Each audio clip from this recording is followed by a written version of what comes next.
কুম্ভ রাশির ক্ষেত্রে কি হবে? কুম্ভ রাশির পঞ্চমে বিচরণ করছে, পঞ্চমে ট্রানজিট করছে বৃহস্পতি। কুম্ভ রাশির কিন্তু আর্থিক ব্যাপারে একটা উন্নতির বিশেষ যোগ তৈরি হবে। আর্থিক ব্যাপারে সফলতা, টাকা পয়সা যেগুলো আটকে ছিল, ব্লকেজ অফ মানি, সেগুলোর ওপেনিংস হওয়া, জমি বাড়ি বা অন্যান্য প্রপার্টি বিক্রি বা ক্রয়ের একটা পজিটিভনেস কিন্তু তৈরি হবে। এবং আরও দুটো বড় ট্রানজিট যেটা কুম্ভ রাশিকে অনেক সহায়তা করবে, সেটা হচ্ছে 2 তারিখে 2nd অফ মার্চ ভেনাস শুক্র মীন রাশিতে যাবে। আপনারা জানেন শুক্র মীন রাশিতে উচ্চস্থ হয়। তো কুম্ভ রাশির সাপেক্ষে চতুর্থপতি, 4th লর্ড, সে উচ্চস্থ হবে।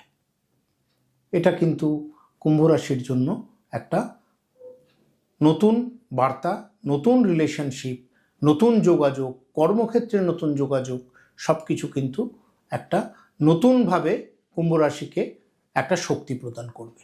সঠিক সময়, সঠিক সিদ্ধান্ত, সাফল্যের সঠিক দিশা।